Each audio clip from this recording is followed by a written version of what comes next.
अगर शीट की थी तो मेरे को डाउट्स दे दो, इस शीट के अंदर मैं डिस्कस कर देता हूँ, नहीं तो फिर इंटीग्रेशन शुरू करेंगे आज। कोई डाउट्स है तो बताओ। कल मैंने शायद 24-25 क्वेश्चन करा दिए थे, कितने क्वेश्चन है इसके अंदर? थोड़े ही बचते हैं, इतने ही और बचते हैं। कोई डाउट्स हैं तो बोलो।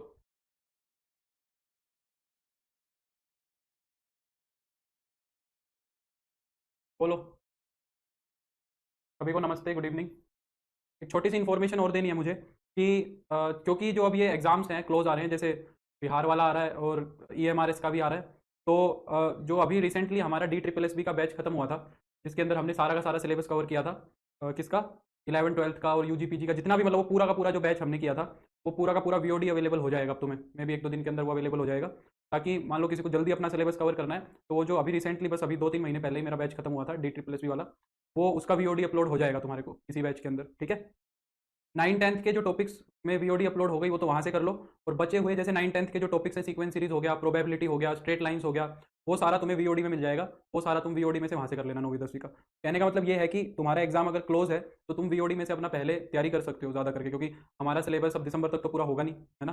तो जो वो बैच था उसका पूरा का पूरा VOD तुम्हें मिल जाएगा, फिर VOD मिल जाएगा तो हमें भी थोड़ी हेल्प हो जाएगी। कोई टॉपिक अगर हमारा लेट होता दिखेगा तो तुम VOD में से पढ़ लेना, ठीक है। वैसे तो मैं लाइव कराता रहूँ, जब हमारा जैसे चल रहा है लाइव वो चलता रहेगा। अगर किसी को VOD में से पहले, नहीं नहीं, मैं सारे टॉपिक कराऊंगा, मैं तो लाइव जो चल रहा है वो अपना ऐसे ही चलता रहेगा, ठीक है।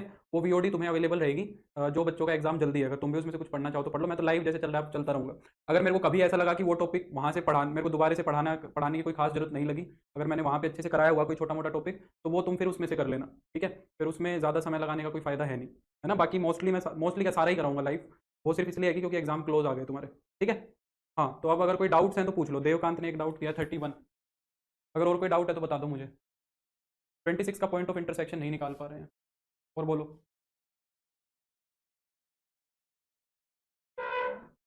और बोलो, कोई डाउट है तो।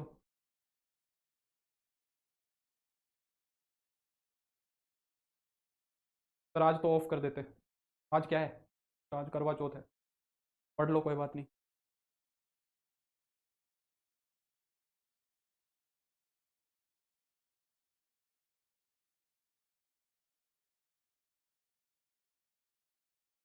कोई बात नहीं, पढ़ लो, अभी अभी की करी हुई तैयारी काम आएगी बाद में, आराध्या।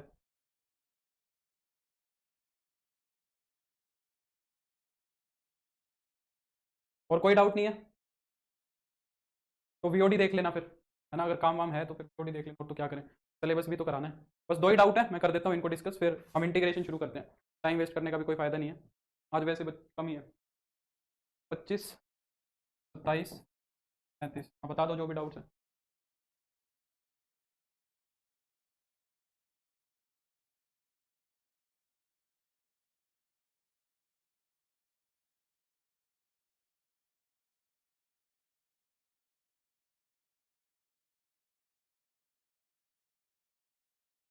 हाँ हाँ, वही तो ले रहा हूँ गोविंद, बताओ डाउट्स बताओ। कल मैंने जो शीट दी थी उसमें कोई डाउट है तो बोलो बस। ठीक है, मैं डिस्कस कर देता हूँ फिर इंटीग्रेशन शुरू कर लेंगे। देखो 25, देखो 25 मैंने कल कराया नहीं था क्या?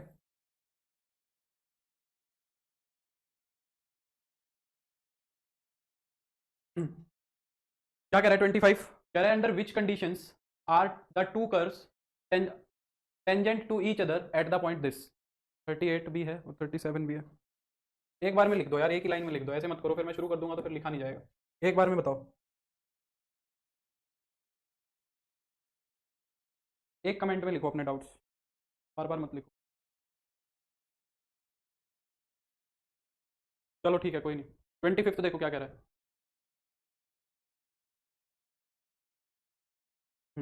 क्या कह रहा है कि ऐसी कौन सी कंडीशन होगी जिसके लिए ये जो दोनों के दोनों कर्व्स हैं are tangent to each other, ये दोनों के दोनों कर्व्स जो होंगे एक दूसरे के क्या होंगे, टेंजेंट होंगे। यानी कि 1,0 पे जो इसका स्लोप ऑफ टेंजेंट आएगा वो उसके स्लोप ऑफ टेंजेंट के बराबर आएगा, उसका स्लोप ऑफ टेंजेंट जो आएगा वो इसका स्लोप ऑफ टेंजेंट आएगा। इसका स्लोप ऑफ टेंजेंट देखो कितना आएगा पहले वाले का, dy/dx, यानी कि m1 निकालो पहले वाले का, ये हो जाएगा 2x प्लस ए। यहाँ से अगर dy/dx निकालोगे तो कितना हो जाएगा, c-2x, ये हो जाएगा। गुड इवनिंग पवन। अब एट 1,0 की भी बात कर रहा है, पॉइंट भी है 1,0, 1,0 पॉइंट रख दो, तो 1,0 पॉइंट रखोगे तो ये कितना बन जाएगा तुम्हारा 2 प्लस ए, और वो वाला कितना बन जाएगा c-2, ये बन जाएगा, है ना। तो यहाँ से अगर इन दोनों को इक्वेट किया जाए तो एक इक्वेशन बन जाएगी 2 + a = c - 2। ये कितना हो जाएगा तुम्हारा, देखो a - c की वैल्यू -4 आ जाएगी। दूसरा, अगर ये दोनों कर्व एक दूसरे पे टेंजेंट है यानी कि टच कर रहे हैं तो इनका कॉमन पॉइंट ऑफ इंटरसेक्शन भी होगा ये 1, 0। तो ये 1, 0 है, इनका कॉमन पॉइंट ऑफ इंटरसेक्शन भी होगा। 1, 0 इसको भी सेटिस्फाई करेगा, 1, 0 इसको भी सेटिस्फाई करेगा, 1, 0 दोनों को सेटिस्फाई करेगा। तो x की वैल्यू 1 और y की वैल्यू 0 इसमें भी रख दो, तो 0 इसमें भी सेटिस्फाई करा दो, 0 1 + a + b, यानी कि a + b की वैल्यू कितनी आ जाएगी, -1 आ जाएगी। और इसमें भी रख दो, y की वैल्यू 0 रख दो, y की वैल्यू 0 रख दोगे तो हो जाएगा c - 1, है ना। तो c की वैल्यू तो 1 आ गई, c की वैल्यू 1 यहाँ रख दो। जब c की वैल्यू 1 रख दोगे तो a की वैल्यू कितनी आ जाएगी, -3 आ जाएगी।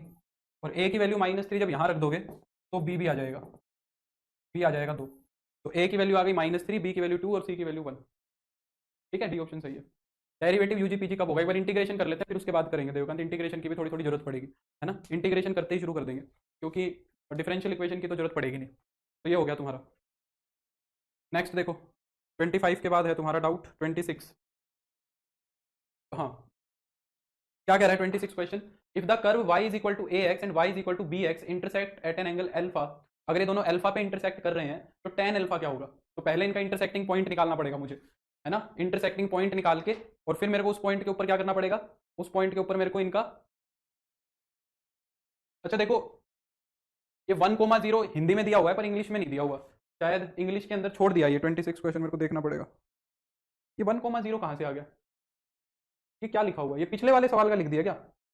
अच्छा, ये इस वाले सवाल का उठा के रख दिया है ना, ये गलत लिखा हुआ है यहाँ पे, ये इसकी वजह से तो कंफ्यूज नहीं हो गए तुम। लगता है ये पिछले वाले सवाल का हिंदी में लिख दिया, है ना। कह रहा है अगर ये दोनों एक दूसरे को कट कर रहे हैं कर्व्स तो tan अल्फा कितना होगा। तो पहले वाले में से भी स्लोप ऑफ टेंजेंट निकालना पड़ेगा, दूसरे वाले में से भी। पर पहली कंडीशन ये है कि इनको पहले इनका पॉइंट ऑफ इंटरसेक्शन निकालो, इन दोनों को सोल्व करो। ये भी y की वैल्यू और ये भी y की वैल्यू है। a की पावर x = b की पावर x लिखा जा सकता है। सर एच टेट के एग्जाम तक सिलेबस हो जाएगा क्या, 2 दिसंबर का है टेट पीजीटी। वीओडीज अपलोड हो जाएंगी ज्योति, मैं यही कह रहा था कि आज या कल में सारी वीओडी अपलोड हो जाएंगी, फिर तुम पढ़ लो, मेरे को तो क्या ही दिक्कत है। वीओडी में सारा सिलेबस हो जाएगा तुम्हारा, ठीक है। वही मैं कह रहा था कि अभी जो ये एग्जाम्स आ रहे हैं, एच टेट आ रहा है, ये तुम्हारा ईएमआरएस का आ रहा है, बीपीएससी बिहार वाला आ रहा है, तो इन सब के लिए वीओडीज डलवा रहे हैं, उसके अंदर सारा सिलेबस है जो मैंने अभी रिसेंटली बैच खत्म किया है, तो उसमें से कर लो अपना सारा का सारा सिलेबस, ठीक है। तो बाकी लाइव में कराता रहूंगा। अब बताओ ऐसी एक्स की वैल्यू कौन सी होगी जो इन दोनों को सेटिस्फाई करेगी, बताओ ऐसी एक्स की वैल्यू कौन सी है जो इन दोनों को सेटिस्फाई करेगी। ए की पावर एक्स और बी की पावर एक्स इक्वल कब होंगे, जब एक्स की वैल्यू 0 ले लोगे। एक्स की वैल्यू जब 0 ले लोगे तो बराबर हो जाएंगे दोनों, 1, 1 बन जाएंगे। तो एक्स तो आ गया 0 यहाँ से, एक्स की वैल्यू 0 किसी भी एक में रख दो, वाई की भी आ जाएगी। तो वाई कितना हो जाएगा, ए की पावर 0, ए की पावर 0 कितना बन जाएगा, 1 बन जाएगा। तो इनका जो पॉइंट ऑफ इंटरसेक्शन है वो 0, 1 हो जाएगा। वो मुझे नहीं पता है Sanjeev. D Y over D X, पहले वाले फंक्शन का डेरिवेटिव करो, कितना होगा m1, ये पहले वाले का स्लोप है, कितना होगा, ए की पावर एक्स का होगा, ए की पावर एक्स log a, है ना। इस पॉइंट पे 0, 1 पे निकालना है, तो m1 कितना हो जाएगा, ए की पावर 0 log a, तो ये कितना हो जाएगा, log a हो जाएगा तुम्हारा। पहले वाले फंक्शन का जो स्लोप होगा, पहले वाले कर्व का जो स्लोप ऑफ टेंजेंट होगा ये होगा। दूसरे वाले में और करो m2 पे, वो कितना होगा, b की power x log 2, log b sorry, किस पे पूछा है, एट 0, 1 पे पूछा है। 0, 1 पे m2 कितना होगा, b की पावर 0 log b, ये कितना हो जाएगा, log b हो जाएगा। ये कितना हो जाएगा, log b। तो tan अल्फा कितना होगा, tan अल्फा तुम निकाल सकते हो, m1 माइनस m2 अपॉन में 1 minus m1 plus m1 m2। तो m1 की वैल्यू कितनी है, log a माइनस का log b अपॉन में 1 plus log a log b, ये हो जाएगा, है ना। तो ये कौन सा आंसर आ गया तुम्हारा, सेकंड वाला आ गया। इसने पॉजिटिव साइन लिया है सिर्फ, तो पॉजिटिव साइन ले लेंगे। 27 वाला भी डाउट है। 27 देखो क्या कह रहा है, how many tangents are parallel to the X axis for the curve this. इस कर्व के लिए कितने टेंजेंट बनेंगे जो एक्स एक्सिस के पैरेलल बनेंगे। जितने तुम्हारे स्लोप निकल के आएंगे, जितने तुम्हारे पॉइंट्स निकल के आएंगे, बेसिकली जितने तुम्हारे ऐसे पॉइंट निकल के आएंगे वहां वहां टेंजेंट बन जाएगा। तो पूछ रहा है कितने ऐसे टेंजेंट बनेंगे जो पैरेलल टू एक्स एक्सिस बनेंगे। तो अगर टेंजेंट एक्स एक्सिस के पैरेलल होगा तो स्लोप 0 होगा। तो D Y by D X की वैल्यू 0 के बराबर रख लो, कितना आएगा, 2x माइनस 4 = 0। एक्स की वैल्यू कितनी आएगी, 2, यानी कि एक्स की वैल्यू तो एक ही ऐसा पॉइंट बन रहा है जहां पे टेंजेंट एक्स एक्सिस के पैरेलल होगा। अगर वो एक पॉइंट ऐसा बन रहा है तो फिर टेंजेंट भी एक ही बनेगा, है ना। तो सिर्फ एक ही टेंजेंट बनेगा, जितने पॉइंट्स निकल के आ रहे हैं उतने ही टेंजेंट बनेंगे। 27 के बाद है 35।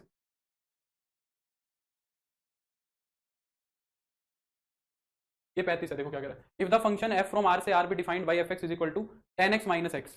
अगर function tan x minus x है तो fx क्या होगा, इंक्रीजिंग है, डिक्रीजिंग है, कांस्टेंट रहेगा या 0 होगा। ये तो फालतू के हैं दोनों के दोनों, इनका तो कोई मतलब है नहीं, कांस्टेंट भी नहीं है, 0 भी नहीं है। तो फंक्शन का डेरिवेटिव करके देखो कितना आएगा, 1/1 + x²। ये क्वेश्चन तो मैंने क्लास में कराया था, इसमें डाउट क्या है, शायद ही मैंने पहले भी डिस्कस किया था। तो 1 + x² होगा, यहाँ 1 - 1 - x², तो ऊपर आ रहा है माइनस का x², नीचे आ रहा है 1 + x²। ये पूरी क्वांटिटी पॉजिटिव रहेगी, और बाहर नेगेटिव है, तो ये less than equal to zero रहेगा हमेशा, less than equal to zero रहेगा। तो इसमें फंक्शन क्या करेगा, डिक्रीज करेगा पूरी रियल लाइन पे। 35 के बाद 37 है। What is the least value of F x on this interval, global minima पूछ रहा है, कह रहा है कि इस फंक्शन का ग्लोबल मिनिमा का क्या होगा ये निकालना है। पहले क्रिटिकल पॉइंट निकालो, कितना होगा 6x² माइनस 6x और माइनस का 12 है ना। तो इसके अंदर से 6 कॉमन आ जाएगा, ये बन जाएगा x² माइनस x माइनस 2, ये हो जाएगा x माइनस का 2 और x प्लस का 1। जब इसको 0 के बराबर रखोगे x की वैल्यू एक तो 2 हो जाएगी और एक x की वैल्यू कितनी हो जाएगी, माइनस का 1 हो जाएगी, है ना। एंड पॉइंट्स और ले लो, एंड पॉइंट्स और ले लो। एंड पॉइंट्स क्या है तुम्हारे, एंड पॉइंट्स एक तो माइनस का 2 है और एक 2.5 है, तो इन सब पे वैल्यू चेक करनी पड़ेगी। और तो क्या है, वैल्यू चेक कर लेना अब क्या है सर ये, अच्छा अच्छा अच्छा अच्छा, सॉरी सॉरी सॉरी, अच्छा वो tan x था, हाँ ठीक है ठीक, सही बोल रहा हूँ, मैंने tan इनवर्स x का कर दिया डेरिवेटिव, सॉरी मैंने tan इनवर्स x का कर दिया डेरिवेटिव, सॉरी। tan x का डेरिवेटिव कितना होगा, सीकेंट स्क्वायर x माइनस 1, ये बनेगा, सॉरी सॉरी ध्यान नहीं दिया मैंने। tan x का डेरिवेटिव सीकेंट स्क्वायर x होगा। अब सीकेंट x जो होता है वो तुम्हें पता है, सीकेंट x हमेशा 1 या 1 से बड़ा होता है, क्योंकि जो cos x होता है ना, cos x 1 या 1 से छोटा होता है, तो सीकेंट x हमेशा 1 या 1 से बड़ा होता है। सीकेंट x जो बेसिकली होता है वो -1 या उससे तो छोटा होता है, या तो सीकेंट x की वैल्यू -1 या उससे छोटी आएगी, या फिर सीकेंट x की वैल्यू 1 या 1 से बड़ी आएगी। 31 छूट गया क्या, हाँ 31 कर लेंगे। अब जब ऐसे नंबर्स का स्क्वायर करोगे जो -1 या उससे छोटे हैं, जब ऐसे नंबर्स का स्क्वायर करोगे जो -1 या उससे छोटे हैं और 1 या 1 से बड़े हैं, ऐसे नंबर्स का जब हम स्क्वायर करते हैं तो वो 1 या 1 से बड़ा आता है ना। तो ये जो सीकेंट स्क्वायर x है ये 1 या 1 से बड़ा है, और जब इसमें से 1 सब्ट्रैक्ट करोगे तो सीकेंट स्क्वायर x माइनस 1 जो होगा वो 0 या 0 से बड़ा रहेगा। वो क्या रहेगा, 0 या 0 से बड़ा। तो वहां पे डिक्रीज नहीं करेगा फंक्शन, फिर इंक्रीज करेगा, है ना। फंक्शन क्या करेगा, इंक्रीज करेगा। इस वाले क्वेश्चन में मैं कह रहा था कि तुम्हें चेक करना है वैल्यूज रख रख के, बस -1 पे, 2 पे, -2 पे और 2.5 पे सारी वैल्यूज फंक्शन में रख दो, और जो मिनिमम वैल्यू आ रही है वो बता देना क्या आ रही है। इसमें क्या ही कराऊं मैं, है ना। 31 देखो,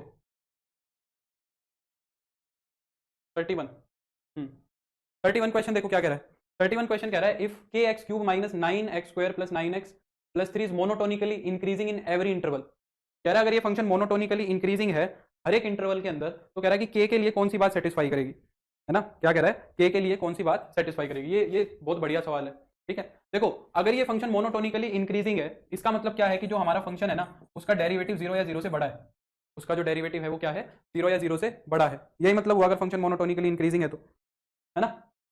अब फंक्शन का डेरिवेटिव आएगा क्या, एफ डैश एक्स। फंक्शन का डेरिवेटिव करो जरा, फंक्शन का डेरिवेटिव आएगा क्या, फंक्शन का डेरिवेटिव आएगा तुम्हारा 3kx² माइनस का 18x और प्लस का 9, ये हमारे फंक्शन का डेरिवेटिव आएगा। यानी कि जो ये डेरिवेटिव है ये हमेशा 0 या 0 से बड़ा रहना चाहिए। ये क्या रहना चाहिए, 0 या 0 से बड़ा रहना चाहिए, ये कह रहा है। अब देखो इसको करने के, in every interval, her interval के अंदर, मतलब x की वैल्यू कुछ भी लो, कोई भी इंटरवल लो, ये हमेशा 0 या 0 से बड़ा रहना चाहिए, तो k की वैल्यू क्या होगी। अब इसके अंदर एक छोटा सा कंसेप्ट है जो मैं सिखा देता हूं। देखो जब एक हम इक्वेशन लेते हैं, मान लो एक फंक्शन ले लिया f(x) = ax² plus bx plus c, मान लो ये है। मुझे बताओ ये इक्वेशन है किसकी, थोड़ा सा इसके अंदर मेरे को कंसेप्ट बताना पड़ेगा। ये इक्वेशन किसकी है, अब तुम्हें कोनिक भी नहीं पढ़ाया तो थोड़ा सा बताना पड़ेगा।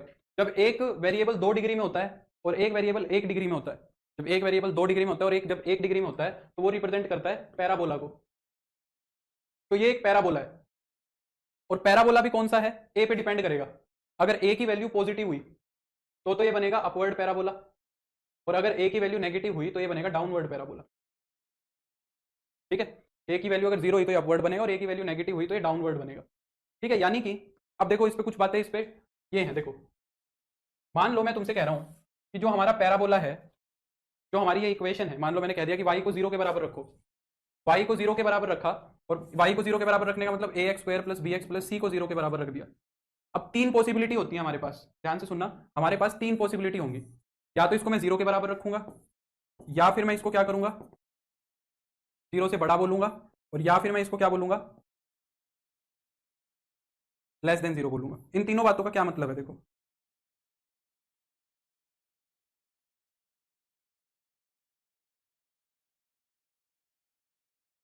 सॉरी, मैं कह रहा हूं अगर ये 0 के बराबर है ना, अगर ये चीज 0 के बराबर है, यानी कि इसको 0 के बराबर रख रहे हो, और यहां से मान लो x की 2 वैल्यूज आ रही हैं, यहां से x की वैल्यू 2 आ रही है, a, b, तो यानी कि इस इक्वेशन के 2 रूट बन रहे हैं। और रूट क्या होते हैं, जहां पे कर्व हमारा x एक्सिस को कट करता है, हमारा कर्व जहां पे x एक्सिस को कट करता है ना, उसको क्या बोला जाता है, वो कर्व के रूट होते हैं। तो यानी कि अगर 0 के बराबर रख रहे हो और a और b की वैल्यू निकल के आ रही है, इसका मतलब क्या है कि फंक्शन ने हमारे ने कर्व को कट किया है, एक्स एक्सिस को कट किया है। तो यानी कि या तो मेरा अपवर्ड पैराबोला हुआ तो ऐसे कट करके जाएगा, कहीं से भी जाएगा तो एक रूट तो ये मिलेगा और एक रूट भी मिलेगा, या तो ये वाला केस बनेगा पहले वाले में, है ना। और अगर a की वैल्यू नेगेटिव हुई तो वो डाउनवर्ड बन जाएगा, पर कट तो दो ही जगह करेगा, a और b पे, है ना। तो पहला केस तो ये है। दूसरे केस का क्या मतलब है, अगर a x square plus b x plus, अच्छा एक बात ये बताओ, अगर दो रूट्स निकल गए प्रॉपरली, इसका मतलब क्या है, अगर दो रूट्स प्रॉपरली निकल गए इसका मतलब ये हो गया ना कि इसका जो डिस्क्रिमिनेंट है, इसका जो डिस्क्रिमिनेंट है वो पॉजिटिव आया होगा। ये बात एग्री करते हो, इसका जो डिस्क्रिमिनेंट है वो क्या आया होगा, पॉजिटिव आया होगा। क्योंकि जब डिस्क्रिमिनेंट पॉजिटिव आता है या जीरो आता है तभी तो दो रूट्स निकल के आते हैं। इनफैक्ट पॉजिटिव नहीं लिखेंगे, डिस्क्रिमिनेंट जो है वो जीरो या जीरो से बड़ा आया होगा इसका, यानी कि बी स्क्वायर माइनस 4ac की वैल्यू जो होगी वो जीरो या जीरो से बड़ी रही होगी। एग्री करते हो इस बात से, है ना। क्योंकि अगर रूट निकल रहे हैं तो इसका जो डिस्क्रिमिनेंट डी आएगा वो क्या आएगा, जीरो या जीरो से बड़ा आएगा। अब सोचो कि अगर ये वाली चीज जीरो से बड़ी है, हम ये वाई की बात कर रहे हैं, बेसिकली वाई तो है। अगर मैं कह रहा हूं कि वाई हमेशा पॉजिटिव रहेगा, वाई हमेशा अगर पॉजिटिव रहेगा तो वाई का पॉजिटिव रहने का मतलब क्या है कि वो हमेशा एक्स एक्सिस से ऊपर ही रहेगा, एक्स एक्सिस से ऊपर ही रहेगा, ऐसा रहेगा, यही कहना चाह रहे हो। वाई हमेशा हमेशा क्या रहेगा, एक्स एक्सिस से ऊपर ही रहेगा। वाई अगर एक्स एक्सिस से ऊपर रहेगा तो इसका मतलब क्या क्या कहोगे, इसने एक्स एक्सिस को कहीं पे कट किया ही नहीं। अगर इसने एक्स एक्सिस को कहीं पे कट ही नहीं किया तो इसका मतलब कोई रूट ही नहीं निकला होगा, इसका मतलब इसका कोई भी रूट नहीं निकला होगा। या फिर मैं ये भी कह सकता हूं कि ये चीज कब सेटिस्फाई करेगी, जब तुम्हारा डिस्क्रिमिनेंट लेस देन जीरो होगा। रूट कब नहीं निकलते, जब डिस्क्रिमिनेंट नेगेटिव होता है, यानी कि बी स्क्वायर माइनस का 4ac जो है तुम्हारा वो लेस देन जीरो रहा होगा। और अगर डाउनवर्ड पैराबोला होगा तो वो ऐसे रहा होगा, एक्स एक्सिस को कट नहीं करेगा, ठीक है ना, सॉरी डाउनवर्ड पैराबोला रहेगा तो वो ऐसा रहेगा, क्योंकि वैल्यू तो सारी पॉजिटिव लेगा, वैल्यू तो सारी क्या लेगा, पॉजिटिव लेगा, तो डाउनवर्ड ऐसे रहेगा। तीसरे वाले केस में हम क्या कह रहे हैं कि वाई की सारी वैल्यू नेगेटिव होनी चाहिए। थर्ड केस में हम कह रहे हैं कि वाई की सारी वैल्यू क्या रहनी चाहिए, नेगेटिव रहनी चाहिए। अगर वाई की सारी वैल्यू नेगेटिव रहेंगी तो अगर अपवर्ड पैराबोला हुआ तो ऐसे चला जाएगा, एक्स एक्सिस को कट नहीं करेगा, और अगर डाउनवर्ड पैराबोला हुआ तो ऐसे आएगा। उस केस में भी एक्स एक्सिस को कट नहीं किया, यानी कि रूट ही नहीं मिले तुम्हें, और रूट नहीं मिले तो डिस्क्रिमिनेंट फिर जीरो से छोटा ही होगा, डिस्क्रिमिनेंट फिर क्या होगा, जीरो से छोटा ही होगा। उस केस में भी जो तुम्हारा बी स्क्वायर माइनस 4ac है वो क्या बनेगा, लेस देन जीरो बनेगा। समझ आ रही बात, क्योंकि डिस्क्रिमिनेंट जब नेगेटिव होता है तब हमारे रियल रूट एग्जिस्ट नहीं करते, है ना, इमेजिनरी रूट मिलता है, तो उस केस में भी डिस्क्रिमिनेंट नेगेटिव रहेगा। ये सारा कंसेप्ट अगर समझ में आया तो अब ये यहाँ लगेगा ये कंसेप्ट। अब ना देखो, इन दोनों केसेस को हम मिक्स नहीं कर सकते। यहाँ से एक चीज और भी क्लियर होगी, इज इक्वल टू जीरो और greater than equal to zero वाली बात को हम मिक्स नहीं कर सकते, है ना। हाँ, यहाँ पे रूट्स इमेजिनरी हो गए, मतलब एक्स एक्सिस पे तो दिखेंगे नहीं ना, हम कर्व्स की बात कर रहे हैं, तो इमेजिनरी बोलना सही नहीं है, यहाँ पे हमें बोलेंगे कि रूट मिलेंगे ही नहीं, इमेजिनरी बोल सकते हो, पर कर्व के लिए तो एक्स एक्सिस पे तो रियली मिलते हैं, है ना। अब मैं कह रहा हूं कि अगर तुम इन दोनों केसेस को मिक्स कर रहे हो, तुम कह रहे हो कि या तो डी जीरो या जीरो से बड़ा है या फिर डी ग्रेटर देन जीरो है, तो यहाँ पे तुमने दो केसेस अलग अलग उठा लिए, यहाँ पे तुमने दो केसेस अलग अलग उठा लिए, एक तो ये वाला उठा लिया और एक ये वाला उठा लिया, तो या तो डी तुम्हारा जीरो के बराबर है या तुम्हारा डी पॉजिटिव है, यही बात कह रहे हो तुम। तो हम यहाँ पे दोनों चीजें उठा के चल रहे हैं, हम कह रहे हैं कि जो ये एक पोलिनोमियल है ये या तो जीरो के इक्वल है या ये जीरो से बड़ा है। अगर ये तुम्हारा जीरो के बराबर हुआ तो दो रूट्स निकल के आएंगे, तो दो रूट्स निकल के आएंगे, तो के की तो एग्जैक्ट वैल्यू निकलेगी, तो फिर इंटरवल में तो लाई नहीं करेगी यहाँ से, तो जब हम सोल्व करेंगे तो एक्स की जब क्वाड्रेटिक फॉर्मूला लगाएंगे तो कोई ना कोई एक्स की वैल्यू निकल के आएगी। भाई जब तुम डिस्क्रिमिनेंट को जीरो के बराबर रखोगे तो बी स्क्वायर माइनस 4ac से वैल्यू निकल के आएगी, पर हमारा क्या है, हमारा इनइक्वलिटी की फॉर्म में है, ठीक है। तो या तो एक बार डी को जीरो के बराबर रख के सोल्व करके देख लो। मैं इसके पीछे क्या कहना चाह रहा हूँ, वो मोनोटोनिकली इंक्रीजिंग से ऐसी भी पॉसिबिलिटी है कि वो स्ट्रिक्टली इंक्रीजिंग की बात कर रहा हो, ऐसा भी हो सकता है कि उसका मतलब सिर्फ स्ट्रिक्टली इंक्रीजिंग से है, ऐसा भी हो सकता है। तो या तो एक बार इसको यहाँ से सोल्व करके देख लो कि अगर डी जीरो होगा तो बी स्क्वायर की वैल्यू 4ac आएगी, ऐसा होगा। बी स्क्वायर यानी कि, अच्छा इसको ना डिवाइड भी करा लेते तो सही रहता, पर कोई नहीं। अब बी का स्क्वायर करोगे तो 324 आएगा, इज इक्वल टू 4ac, है ना, ये हो जाएगा। तो इसको कैंसिल करो, ये 9 से कट जाएगा पूरा का पूरा, ये कितने पे जाएगा, 9 3 जा 27 और 6 सॉरी 5 4 6, ये हो जाएगा 9 और ये हो जाएगा 3। तो के की वैल्यू देखो एक्जैक्टली 3 आ रही है, यानी कि के की वैल्यू 3 भी हो सकती है। अब के की वैल्यू 3 हो सकती है, यानी कि या तो इस ऑप्शन में होगी या फिर इस ऑप्शन में होगी, तो आ रहा है हमारे इसके अंदर, तो इसका मतलब इंक्रीजिंग को भी हम इंक्लूड करेंगे, ठीक है। तो ये वाला ऑप्शन और ये वाला ऑप्शन नहीं हो सकता। अब ये देखना है कि 3 या 3 से बड़ा होगा या 3 या 3 से छोटा होगा। अब ये तो मैंने तुम्हें सारी की सारी कहानी बताई है जो कंसेप्ट चल रहा है, पर अगर तुम्हें अब आंसर चेक करना है तो आंसर तो चेक तुम ऐसे भी कर सकते हो, के की वैल्यू 0 से 3 से छोटी लेके देख लो और 3 से बड़ी लेके देख लो। अगर छोटी पे सेटिस्फाई हो गया तो लेस देन इक्वल टू वाला केस आएगा, और अगर बड़ी पे सेटिस्फाई होगा तो बड़े वाला केस आएगा। जैसे कि सपोज तुमने के की वैल्यू 1 ले ली, तुमने के की वैल्यू 1 ले ली, अगर तुम के की वैल्यू 1 ले लेते हो इसके अंदर, तो के की वैल्यू 1 लेंगे तो ये क्या बनेगा, 3x स्क्वायर माइनस का 18x प्लस का 9, ये बनेगा। अब इसका डिस्क्रिमिनेंट 0 था जब, तो मैंने देख लिया कि 3 आना चाहिए, पर अगर इसका डिस्क्रिमिनेंट अब क्या लेके चलेंगे, पॉजिटिव लेके चलेंगे, मतलब इसकी जो वैल्यू है वो पॉजिटिव लेके चलेंगे। जीरो वाला केस तो हमने कंसीडर कर लिया। अब जब ये ग्रेटर देन जीरो होगा यानी कि इसका डिस्क्रिमिनेंट फिर नेगेटिव आना चाहिए, इसका डिस्क्रिमिनेंट क्या आना चाहिए, नेगेटिव आना चाहिए। देखो इसका डिस्क्रिमिनेंट नेगेटिव आ रहा है कि नहीं आ रहा, अगर इसका डिस्क्रिमिनेंट नेगेटिव आ रहा है फिर तो ये बात सही है, यानी कि k की वैल्यू 1 आएगी। अगर इसका डिस्क्रिमिनेंट नेगेटिव नहीं आ रहा है तो यानी कि k इज इक्वल टू 1 तुमने गलत गलत वैल्यू ली है, तो छोटी नहीं हो सकती, फिर बड़ी वाली होगी। तो k की वैल्यू 1 ली तो इसका डिस्क्रिमिनेंट निकाल के देखो कितना आएगा, b स्क्वायर माइनस 4ac निकालो। b स्क्वायर माइनस 4ac कितना आएगा, b का स्क्वायर करोगे तो कितना आएगा 324 माइनस का 4ac। ये तो पॉजिटिव आ रहा है, साफ साफ दिख रहा है, ये तो तुम्हारा पॉजिटिव आ रहा है, ग्रेटर देन 0 आ रहा है। और उसने क्या कहा है कि डिस्क्रिमिनेंट तो नेगेटिव आना चाहिए, यानी कि k की वैल्यू 1 नहीं हो सकती, k की वैल्यू 1 नहीं हो सकती, तो ये इंटरवल भी रिजेक्ट हो गया। फिर हमारे पास सिर्फ और सिर्फ इस इंटरवल की चॉइस रह गई, फिर मेरे पास सिर्फ और सिर्फ किसकी चॉइस रह गई, इस वाले इंटरवल की चॉइस रह गई। समझ रहे हो? और अगर एकदम कंसेप्ट से तुम इसको एकदम डायरेक्टली करना चाहते तो तुम इतना भी कर सकते थे कि या तो डिस्क्रिमिनेंट 0 होगा या डिस्क्रिमिनेंट नेगेटिव होगा। अगर डिस्क्रिमिनेंट 0 या नेगेटिव होगा तो हम डिस्क्रिमिनेंट को लेस देन इक्वल टू 0 ले लेते, यानी कि b स्क्वायर माइनस 4ac जो है वो लेस देन इक्वल टू 0 आता, b स्क्वायर जो है वो less than equal to 4ac आता है ना। ये कितना आता, 324 less than equal to 4ac, a की वैल्यू कितनी है 3k और c की वैल्यू है 9, ये कट पिट जाते सारे के सारे। तो यहाँ से k की वैल्यू 3 या 3 से बड़ी आ जाती है, यहाँ से सीधा भी हो जाती है, 3 पे कट जाता, तो k की वैल्यू 3 या 3 से बड़ी यहाँ से सीधी भी हो जाती। ये सबसे अच्छा क्वेश्चन है, ये मान लो, काफी सारे कंसेप्ट इसके अंदर यूज हो रहे हैं। 32 भी देख लो, what is the value of b for which f x is equal to sine x minus b x plus c is decreasing in the interval minus infinity से प्लस इन्फिनिटी। कह रहा है कि b की वैल्यू क्या होनी चाहिए जिसके लिए ये फंक्शन हमेशा डिक्रीजिंग होगा। ये तो आसानी है, एफ डैश एक्स क्या आएगा, फंक्शन का डेरिवेटिव करके देखो, साइन एक्स का डेरिवेटिव कितना आएगा, कोस एक्स आएगा, और बी एक्स का कितना आएगा, बी आएगा। अब उसको क्या चाहिए, उसको डिक्रीजिंग चाहिए, उसको क्या चाहिए, decreasing, less than equal to 0 चाहिए, यानी कि कोस एक्स जो है ना माइनस बी वो लेस देन इक्वल टू 0 होना चाहिए, यानी कि कोस एक्स छोटा होना चाहिए, कोस एक्स या तो छोटा हो या बी के बराबर हो। अब कोस एक्स मैक्सिमम कितना हो सकता है बताओ तुम्हें, कोस एक्स मैक्सिमम कितना हो सकता है, कोस एक्स की वैल्यू -1 से 1 के बीच में लाई करती है। अब बी में से घटाओ, अगर तुम अगर इसको बी में से घटाओ तो ये वैल्यू नेगेटिव रहनी चाहिए, यानी कि बी जो है इन सारे नंबर से बड़ा रहना चाहिए या बराबर रहना चाहिए। तो बराबर कब होगा, जब बी की वैल्यू तुम क्या ले लोगे, 1 ले लोगे, 1 लोगे तो ये 0 हो सकता है, और 1 से बड़ी लोगे तो ये हमेशा क्या रहेगा, नेगेटिव रहेगा। तो बी की वैल्यू या तो 1 आएगी या फिर 1 से बड़ी आएगी, क्योंकि बी की वैल्यू 1 लोगे तो फिर ये 0 भी हो सकता है, और 1 से बड़ी पे हमेशा नेगेटिव आएगा, क्योंकि कोस एक्स 1 से बड़ा नहीं हो सकता है ना, कोस एक्स 1 से बड़ा नहीं हो सकता, तो बी की value greater than equal to 1 होनी चाहिए। ठीक है, और कौन सा क्वेश्चन रह गया, 37 और 38, 37 हो गया क्या, हाँ। What is the maximum value of x into y subject to the condition x plus y equal to 8। बड़ा आसान सवाल है ये, कह रहा है कि इस फंक्शन की मैक्सिमम वैल्यू बताओ, किसकी, x इंटू वाई की, कंडीशन क्या दी हुई है, x plus y equal to 8। Application of maxima minima का सवाल है, यहाँ से किसी भी एक वेरिएबल की वैल्यू निकाल लो y की, जो कितनी आएगी 8 माइनस एक्स आएगी, y की वैल्यू उठाओ और यहाँ रख दो, तो ये फंक्शन जो है जिसको तुम्हें क्या करना है, मैक्सिमाइज करना है, ये एक वेरिएबल में रिड्यूस हो जाएगा। तो ये जो फंक्शन है तुम्हारा ये एक वेरिएबल में रिड्यूस हो जाएगा, x इंटू 8 माइनस एक्स। अब तुम इसको क्या कर सकते हो, मैक्सिमाइज कर सकते हो। अब इसको हम मैक्सिमाइज कर देंगे तो फंक्शन का डेरिवेटिव करके कितना हो जाएगा, 8 माइनस 2x हो जाएगा।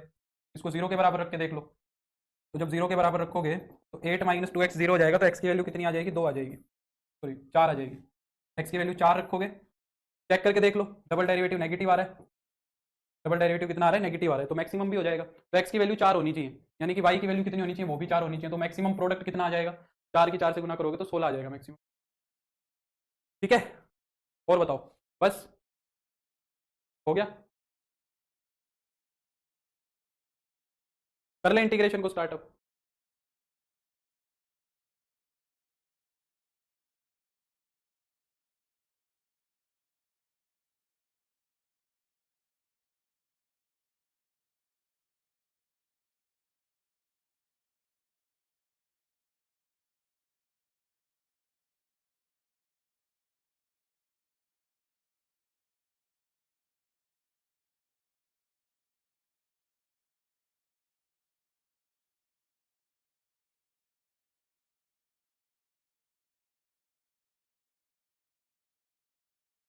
बोलो, इंटीग्रल्स को शुरू कर लेते हैं।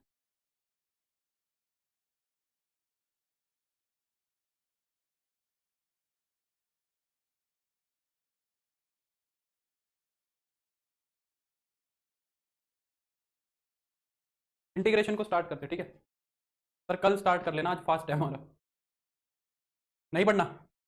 तो अगर कोई डाउट्स है तो मेरे को डाउट दे दो, अगर कल से स्टार्ट कराना चाहते हो, आज वैसे बच्चे भी काफ़ी कम है क्लास के अंदर, अगर उसमें से कुछ और डाउट्स हैं तो वो बता दो, मैं वो करा दूंगा। अगर आज स्टार्ट नहीं कराना चाह रहे हो, कल कर लेंगे स्टार्ट, कर लूँ, बोलो तुम कहोगे तो कर लूँगा, नहीं तो कल कर लेंगे।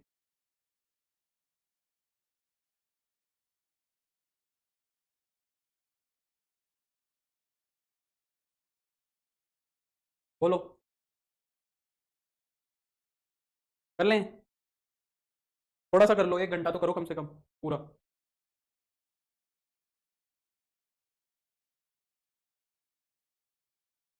अगर क्वेश्चंस कराने हैं तो मेरे को डाउट्स दे दो, मैं क्वेश्चंस करा दूंगा। अब ऐसे रैंडमली तो कुछ कर नहीं सकते ना, सिस्टम से चलना पड़ेगा। सिस्टम से चलना पड़ेगा, या तो वो जो शीट थी उसमें से मैं क्वेश्चंस करा देता हूँ, नहीं तो इंटीग्रेशन शुरू करते हैं फिर। चलो मैं थोड़ा सा इंट्रोडक्शन दे देता हूँ इंटीग्रेशन का, करना तो है ही, देखो लेट करने का भी कोई फायदा नहीं है, और कुछ करेंगे तो वो टाइम ही वेस्ट होगा ना, इसको आगे बढ़ाना ज़्यादा जरूरी है। तो कर ही लेते हैं थोड़ा सा इंट्रोडक्शन, ठीक है। कर लो, थोड़ा सा कर लो, ज़्यादा नहीं करेंगे, आधा घंटा कर लो। थोड़ा सा इंट्रोडक्शन कर लेते हैं, आधा घंटा कर लेते हैं, क्लास थोड़ी छोटी रख लेंगे और इससे ज़्यादा क्या करें, है ना। चलो तो थोड़ा सा स्टार्ट कर लेते हैं, थोड़े फॉर्मूलेज बता देता हूँ, एक दो टाइप करा देता हूँ, ठीक है। देखो बेसिकली इंटीग्रेशन के अंदर हम क्या करना चाहते हैं, इंटीग्रेशन के अंदर हम क्या करना चाहते हैं, इंटीग्रेशन के अंदर हम चीज़ों को ना ब्रेक करना चाहते हैं, तो सॉरी, टू सम अप करना चाहते हैं, टू इंटीग्रेट करना चाहते हैं, या फिर टू बिल्ड करना चाहते हैं। डिफरेंशिएशन के अंदर हम क्या करते हैं, चीज़ों को तोड़ते हैं एक तरीके से। देखो हमने इंटीग्रेशन की जो सेंस, डिफरेंशिएशन की जो सेंस थी वो एक अलग तरीके से समझी थी, है ना। डिफरेंशिएशन की जो एक सेंस थी, हमने अभी तक डिफरेंशिएशन को पढ़ा है एक अलग तरीके से। हमने डिफरेंशिएशन को स्लोप के रिस्पेक्ट में पढ़ा है, हमने डिफरेंशिएशन को एक रेट के रिस्पेक्ट में भी पढ़ा है, हमने डिफरेंशिएशन को किसके रिस्पेक्ट में और पढ़ा है, क्या कह रहा था मैं तो भूल गया। डिफरेंशिएशन को हमने स्लोप के रिस्पेक्ट में पढ़ा है, डिफरेंशिएशन को हमने रेट के रिस्पेक्ट में भी पढ़ा है ना। तो हम डिफरेंशिएशन को अभी एक अलग तरीके से पढ़ते हो जा रहे थे, पर हम डिफरेंशिएशन को एक और तरीके से भी देख सकते हैं। डिफरेंशिएशन का बेसिकली मतलब होता है चीजों को ब्रेक करना, चीजों को तोड़ देना, समझ रहे हो। जैसे कि मान लो एफ एक्स तुम्हारा एक्स स्क्वायर है, अगर मैं इसका डेरिवेटिव करता हूं तो एक तरीके से देखो ये ब्रेक हो गया, इसकी स्ट्रेंथ कम हो गई। पहले ये एक्स स्क्वायर के अकॉर्डिंग चल रहा था, क्वाड्रेटिक स्क्वायर के अकॉर्डिंग चल रहा था, वो लीनियर फंक्शन बन गया, है ना। पहले एक क्वाड्रेटिक फंक्शन था, अभी लीनियर फंक्शन बन गया। तो बेसिकली इंटीग्रेशन के अंदर हम क्या करेंगे, वहां पे हम ब्रेक कर रहे थे चीजों को, यहाँ पे हम बिल्ड करेंगे, चीजों को थोड़ा सा बढ़ाएंगे। और बेसिकली इंटीग्रेशन का मतलब क्या है, बढ़ता कैसे, चीजें जब जुड़ती जाती हैं तो चीजें बिल्ड होती हैं। तो यहाँ पे हम सम ही करना चाह रहे हैं बेसिकली, और चीजों को बिल्ड ही करना चाह रहे हैं, ठीक है। तो यानी कि एक चीज ये समझ में आ रही है कि यहाँ पे तो हम फंक्शन को बिल्ड करेंगे और वहां ब्रेक करेंगे। अब ये तो पता ही है कि बनाना थोड़ा सा मुश्किल होता है ना, चीजों को बिल्ड करना थोड़ा टफ होता है, तो ये इंटीग्रेशन इसीलिए थोड़ा सा टफ पड़ता है। हम इंटीग्रेशन को भी दो तीन सेंस से समझते हैं, जैसे कि डिफरेंशिएशन को हम कैसे समझते हैं, डिफरेंशिएशन को रेट से समझा हमने, एक दो तरीके से और समझा, स्लोप से समझा, है ना। हम जो है इंटीग्रेशन को भी दो तरीके से समझते हैं। सबसे पहले तो हम इंटीग्रेशन को समझते हैं, integration as a inverse operator of differentiation. एक तो हम इंटीग्रेशन को इस तरीके से समझते हैं, पहली सेंस तो यही है अप्रोच करने की, इंटीग्रेशन को तक जाने की पहली तो सेंस ये है। भाई देखो तुमने किसी चीज को तोड़ दिया तो तुम बोल रहे हो कि मैंने डिफरेंशिएशन कर दिया, तुम कह रहे हो कि अगर मैंने एक्स स्क्वायर का डिफरेंशिएशन कर दिया तो वो टूट के क्या आ गया, 2x आ गया। तो इस प्रोसेस को तुम क्या कह रहे हो, इस तोड़ने के प्रोसेस को तुम डिफरेंशिएशन कह रहे हो, है ना। इस फंक्शन को तोड़ने का जो प्रोसीजर हुआ इसको तुम डिफरेंशिएशन कह रहे हो। पर फिर अगर जो जो पीसेस टूट गए उन पीसेस को जोड़ दें अगर हम वापस से, तो फिर वही बनना चाहिए जिसके वो पीस टूट के बने थे, है ना। तो 2x जो होता है, अगर 2x जो टूट गया इसको मैं वापस से बिल्ड करूं तो फिर ये एक्स स्क्वायर में ही होना चाहिए, है ना। एक बार जो टूट गया फिर उसको बिल्ड करोगे तो वो एक्स स्क्वायर में ही बिल्ड होगा वापस। ये हाइपोथेटिकल एक तरीके से देखो, इस दुनिया में कोई भी चीज अगर एक बार टूट जाती है तो वो परफेक्टली वैसे नहीं जुड़ सकती, है ना। एक बार जो पहली वाली बात रहती है फिर वो बाद में नहीं रहती है। पर अब हाइपोथेटिकल है तो हम यही बोल रहे हैं कि 2x जो है वो वापस एक्स स्क्वायर बन जाएगा। तो अगर मैं इस यहां से वापस आऊं तो ये वापस आने का जो रास्ता है, इस वापस आने के रास्ते को हम कहते हैं कि इंटीग्रेशन किया है। यानी कि एक्स स्क्वायर का डिफरेंशिएशन अगर 2x है तो फिर 2x का इंटीग्रेशन एक्स स्क्वायर होना चाहिए। समझ आ रही है मेरी बात। तो हम पहले इंटीग्रेशन को उल्टा समझने की कोशिश कर रहे हैं, हम कुछ नहीं करेंगे, हम बस इंटीग्रेशन का रिवर्स करने की कोशिश करेंगे, डिफरेंशिएशन का रिवर्स करने की कोशिश करेंगे और कुछ नहीं करेंगे। पर उसके लिए हमें थोड़ी सी नोटेशंस चाहिए। जैसे डेरिवेटिव किया था हमने, जब हमने इसका डिफरेंशिएशन किया तो डिफरेंशिएशन को हमने ऐसे रिप्रेजेंट किया था, ये डिफरेंशियल कोफिशिएंट लगा के, है ना। हम क्या बोलते थे कि डिफरेंशिएशन किया है एक्स स्क्वायर का विद रिस्पेक्ट टू एक्स, ऐसे ही पढ़ते हैं इसको डिफरेंशिएशन को। तो इंटीग्रेशन को भी एक रिप्रेजेंटेशन चाहिए फिर। तो इंटीग्रेशन की रिप्रेजेंटेशन क्या होती है, वो एक ऐसा साइन लगाता है ये इंटीग्रेशन का। इसका मतलब हो गया कि इंटीग्रेशन किया है 2x का विद रिस्पेक्ट टू एक्स, तो वहां पे dx डिवाइड में रहता है, यहाँ पे dx मल्टीप्लाई में रहता है, क्योंकि डिवीजन और मल्टीप्लीकेशन इनवर्स ऑपरेटर हो गए। तो ये जो 2x आया इसका इंटीग्रेशन करेंगे तो ये बना, 2x करेंगे तो इसका इंटीग्रेशन ऐसे लिखा जाएगा। 2x का जो इंटीग्रेशन आया वो एक्स स्क्वायर, तो इसको ऐसे लिखेंगे, 2x का जो इंटीग्रेशन आया वो एक्स स्क्वायर आया, ठीक है। यहाँ पे एक्स स्क्वायर का इंटीग्रेशन डेरिवेटिव जैसे 2x आया, वैसे ही 2x का जो इंटीग्रेशन है वो एक्स स्क्वायर आया। कुछ कुछ चीजें हमने और इसके अंदर देखी, थोड़े से नाम देखे हमने। नाम क्या देखे, जैसे कि एक्स स्क्वायर का हम क्या बोल रहे हैं, डेरिवेटिव। एक्स स्क्वायर का डेरिवेटिव 2x है, यानी कि जो एक्स स्क्वायर फंक्शन है इसके लिए जो फंक्शन डिफरेंशिएशन करके आया उसको हम डेरिवेटिव बोलते हैं, इसको हम डेरिवेटिव नाम देंगे। तो डेरिवेटिव से उल्टा कर रहे हो, तो जब एक फंक्शन का इंटीग्रेशन कर देते हो ना तुम, एक एफ एक्स फंक्शन का अगर इंटीग्रेशन कर देते हो, तो सपोज एक कैपिटल एफ एक्स फंक्शन आया, तो फिर इसको हम डेरिवेटिव का उल्टा क्या बोल देते हैं, एंटी डेरिवेटिव बोल देते हैं। इसको वापस से हम क्या बोल देते हैं, एंटी डेरिवेटिव। और भी इसके नाम है, इंटीग्रल भी बोल देते हैं, इस ये जो इंटीग्रेशन करने के बाद जो फंक्शन आएगा इसको इंटीग्रल भी बोल देते हैं और इसको हम प्रीमिटिव भी बोल देते हैं। ये सारे के सारे नाम इस इंटीग्रेशन के ही हैं, अगर कोई दिख जाए तो कंफ्यूज नहीं होना है। यानी कि ये जो एक्स स्क्वायर है ये इंटीग्रल है 2x का, एक्स स्क्वायर प्रीमिटिव है 2x का, और एक्स स्क्वायर एंटी डेरिवेटिव भी है 2x का। पर अब यहाँ पे एक समस्या आ गई मेरे को, एक्स स्क्वायर को ब्रेक किया तो 2x आ गया, ये बात समझ में आई। पर एक समस्या हमारे पास बड़ी भयंकर आ गई कि एक्स स्क्वायर का तो 2x होगा, ये बात ठीक है, पर सिर्फ एक्स स्क्वायर का 2x नहीं होता है, सिर्फ एक्स स्क्वायर का डेरिवेटिव 2x नहीं होता है। अब जैसे कि मान लो मैं तुमसे कहूं कि 2x का इंटीग्रेशन क्या है, तो अभी तुम्हें सिर्फ इतना पता है कि 2x का जो इंटीग्रेशन है वो हमें कैसे देखना है, हमें तो उल्टा देखना है। हमने तो अभी तक ये सीखा है, हमने ये देखना है कि कौन से फंक्शन का डेरिवेटिव 2x होगा, उसको हम इंटीग्रल बोलेंगे। तो कौन से फंक्शन का डेरिवेटिव 2x होगा मुझे ये देखना था। तो सबसे कॉमन एग्जांपल, सबसे कॉमन गैस तो यही है कि भाई एक्स स्क्वायर का डेरिवेटिव 2x होता है, पर सिर्फ एक्स स्क्वायर का नहीं होता है, एक्स स्क्वायर प्लस 1 का भी होता है, एक्स स्क्वायर प्लस 2 का भी होता है, एक्स स्क्वायर प्लस 3 का भी होता है, एक्स स्क्वायर प्लस रूट 2 का भी होगा, एक्स स्क्वायर माइनस 3 का भी होगा। तो मुझे क्या पता कि किस फंक्शन को मैंने ब्रेक करके 2x बनाया था, मुझे तो पता ही नहीं। ये कंफ्यूजन हो गया कि इनमें से कौन से फंक्शन का डेरिवेटिव क्या, मुझे नहीं पता। तो यानी कि एक्स स्क्वायर के साथ में कोई भी कांस्टेंट लगाऊंगा तो उसका डेरिवेटिव 2x आएगा। तो यानी कि जो डेरिवेटिव इंटीग्रेशन होता है वो यूनिक हो ही नहीं रहा है, बहुत सारे इंटीग्रेशन आ सकते हैं, बहुत सारी पॉसिबिलिटी है। तो फिर मैं क्या करता हूं, इन सारे केसेस को एक में मिलाने के लिए मैं प्लस में सी और लगा देता हूं। मैं प्लस में क्या लगा देता हूं, एक ये सी और लगा देता हूं। अब ये सी कांस्टेंट नहीं है ना, ये सी क्या है, आर्बिट्रेरी कांस्टेंट है। कांस्टेंट और आर्बिट्रेरी कांस्टेंट में डिफरेंस होता है। कांस्टेंट जो होता है ना वो एक फिक्स्ड कांस्टेंट होता है। अगर तुम कांस्टेंट बोल रहे हो, अगर तुम क्या बोल रहे हो, कांस्टेंट बोल रहे हो तो तुम 2 3 4 5 की बात कर रहे हो, है ना। और अगर तुम आर्बिट्रेरी कांस्टेंट बोल रहे हो तो तुम आर्बिट्रेरी बोलने का मतलब क्या बोल रहे हो कि कोई ना कोई आर्बिट्रेरी कुछ भी वैल्यू ले सकता है, कांस्टेंट है तो कांस्टेंट पर वो कुछ आर्बिट्रेरी है, वो 1 भी 2 भी कोई भी रियल नंबर हो सकता है ना। तो सी आर्बिट्रेरी कांस्टेंट। तो अब ये जो इंटीग्रेशन है ये फिक्स नहीं आया, ये जो इंटीग्रेशन है ये फिक्स नहीं आया, मुझे नहीं पता ये एग्जैक्टली कितना है। इसीलिए जो ये इंटीग्रेशन है इसको हम क्या बोलते हैं, ये जो इंटीग्रेशन तुमने किया इसको हम इनडेफिनेट इंटीग्रेशन बोलते हैं। इसको हम क्या बोलेंगे, इनडेफिनेट इंटीग्रेशन बोलेंगे। ये क्या है तुम्हारा, इनडेफिनेट इंटीग्रेशन है, क्योंकि डेफिनेट नहीं है, फिक्स नहीं है। तो ये हमने इनडेफिनेट इंटीग्रेशन किया, समझ आई बात। तो फिर मैंने क्या किया, जितने भी डिफरेंशिएशन के फॉर्मूले थे ना उनको पलट दिया, जितने भी डिफरेंशिएशन के फॉर्मूले थे उनको पलट के इंटीग्रेशन के फॉर्मूले बना लिए कि भाई अगर उल्टे से हो जाए सीधा तो पहले तो वैसे ही करके देख लो, पहले अगर मैं रिवर्स करके देखूं उतने से ही मेरी बात बन जाए तो बहुत बढ़िया है। पर इंटीग्रेशन की एक समस्या है, जैसे कि डिफरेंशिएशन के अंदर हमारे को जो हमने शुरू में कुछ बेसिक रूल्स पढ़े थे, जैसे कि प्रोडक्ट रूल, डिवीजन रूल, ये रूल वो रूल, वो किसी भी फंक्शन पे लग जाते थे, कैसी भी पावर वो लग जाते थे, सब जगह लग जाते थे। पर इंटीग्रेशन बड़ा स्ट्रिक्ट है इस चीज को लेके, वहां पे जो चीजें हैं ना वो पावर के साथ, नए एक्सप्रेशन के साथ इंटीग्रेशन चेंज हो जाता है। तो यहाँ पे तुम्हें बड़ा ध्यान से चीजों को ऑपरेट करना पड़ेगा, समझ आ रही है मेरी बात। जैसे कि देखो मैं कुछ फॉर्मूलेज बताता हूँ तुम्हें, फिर तुम्हें थोड़ी सी बात समझ आएगी। Integration as a inverse operator, है ना। तो इंटीग्रेशन को हम इनवर्स ऑपरेटर की तरह देख रहे हैं। अब हमने ये फॉर्मूले बनाए कुछ करके नहीं, बस उल्टा करके बनाया। जैसे वो कहता है कि अगर x की पावर n का तुम्हें इंटीग्रेशन करना है तो x की पावर n+1 अपॉन n+1 और प्लस का c। अब ये फॉर्मूला कैसे बना, तुम इसका डेरिवेटिव करके देखो, इसका डेरिवेटिव करोगे तो यही आएगा, n+1 x की पावर n, n+1 से n+1 कट जाएगा, x की पावर n आ गया। तो x की पावर n का जो डेरिवेटिव होगा वो कितना हो जाएगा, x की पावर n+1 अपॉन n+1, ठीक है।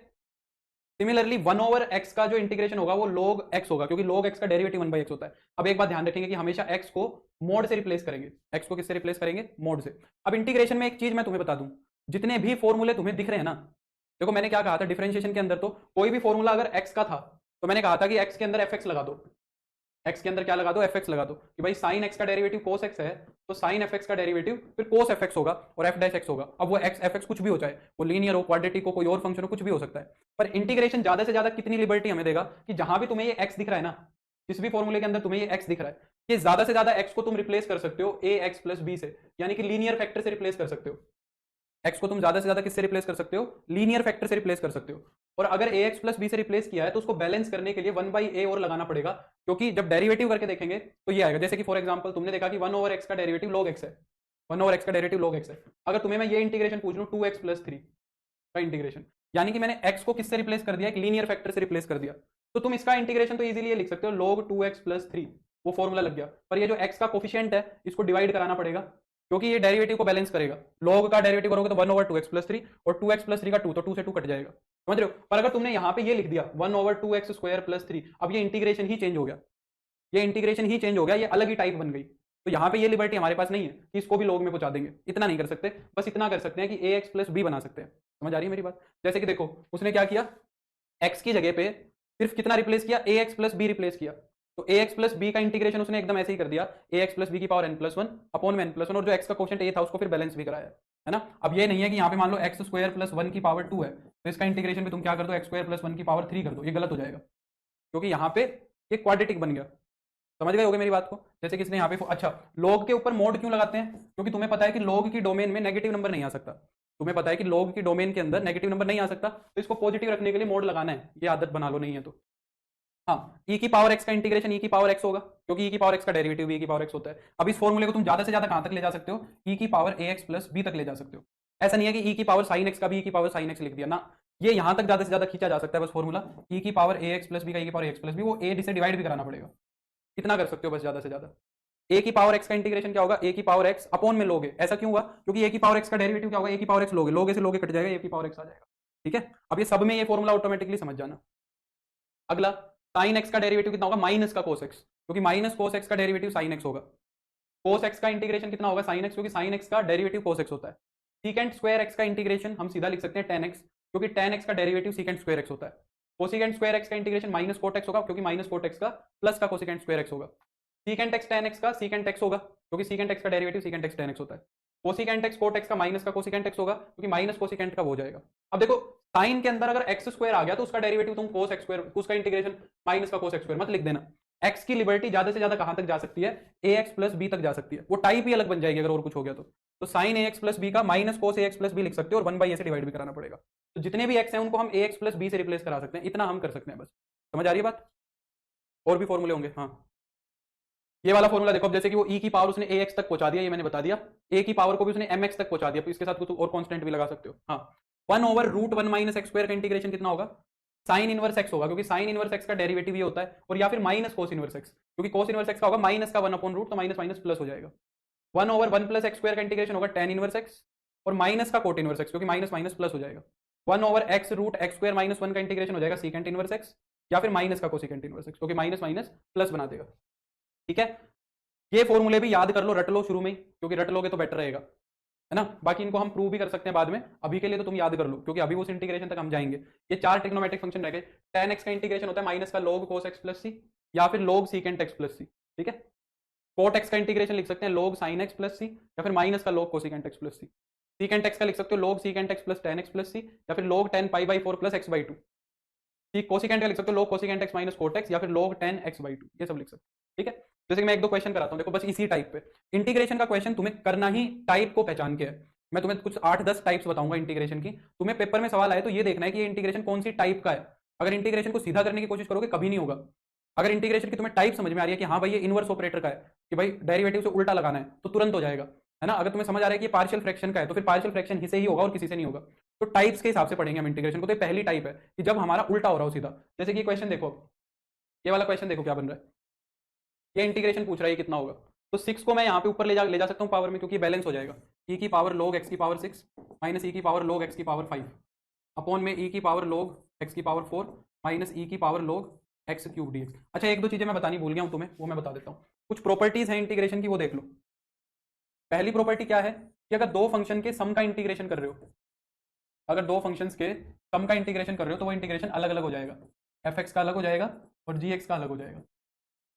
अगर दो फंक्शन के डिफरेंस का इंटीग्रेशन कर रहे हो तो वो भी अलग अलग हो जाएगा। पर प्रोडक्ट का आ गया तो कोई प्रोडक्ट रूल जैसी चीज नहीं होती है, डिवीजन का आ गया तो कोई डिवीजन रूल जैसी चीज नहीं होती है, वो अलग टाइप बन जाएगी। ठीक है, दूसरा, अगर किसी फंक्शन के साथ कोई कांस्टेंट मल्टीप्लाइड है तो कांस्टेंट बाहर आ जाएगा और इंटीग्रेशन एफ एक्स का हो जाएगा, एफ एक्स डी एक्स। ठीक है, और अगर वन का इंटीग्रेशन कर रहे हो तो वन का इंटीग्रेशन एक्स होगा सिर्फ, क्योंकि वन को एक्स की पावर जीरो लिख सकते हैं, उस पर फॉर्मूला भी लगाओगे तो ये हो जाएगा। ये बातें कुछ ध्यान रखने की। अब देखो ये वाला सवाल, तो अब ई और लोग आपस में आइडेंटिटी बना देंगे। ई और लोग आपस में क्या बन जाएंगे, आइडेंटिटी। तो ऊपर तो ये हो जाएगा एक्स की पावर सिक्स, और ये हो जाएगा एक्स की पावर फाइव। नीचे कितना हो जाएगा, एक्स की पावर फोर और माइनस का x cube D x. Simplify हो जाएगा थोड़ा सा। अब देखो न्यूमिनेटर में से एक्स की पावर फाइव कॉमन आ रहा है, यहाँ बन जाएगा एक्स माइनस वन। डिनोमिनेटर में से एक्स क्यूब कॉमन आ रहा है, ये भी बन जाएगा x minus one. X minus one से एक्स माइनस वन कट गया, ये कितना बन गया तुम्हारा, x square D x. X square का इंटीग्रेशन तुम्हें पता है, एक्स क्यूब बाई थ्री और प्लस का सी। ठीक है, समझे। चलो आज इतना ही कर लो फिर तुम, है ना। आज इतना ही कर लो, आज तुम्हारा फेस्टिवल है तो काफ़ी है इतना ना, कल कर लेंगे इसको आगे। ठीक है,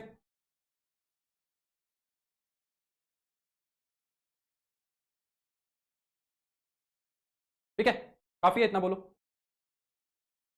कल कर लेंगे, बाकी कोई दिक्कत नहीं है। आज बच्चे भी कम हैं, कल करते हैं, ठीक है। चलो कल मैं इंटीग्रेशन की बाकी सारी टाइप्स कराऊंगा, तो कल हम शायद लगभग लगभग इंटीग्रेशन की सारी टाइप्स डिस्कस कर लेंगे, फिर परसों हम इसके क्वेश्चंस करेंगे, ठीक है। ठीक है, फिर आज के लिए इतना ही करते हैं, छोटी रख लेते हैं थोड़ी क्लास। वैसे कल भी हमने 1 घंटा 10-12 मिनट ही हम पढ़े थे, शायद ज़्यादा नहीं पढ़े थे, और बाकी कोई नहीं, चलो ठीक है ना। Bye, good night.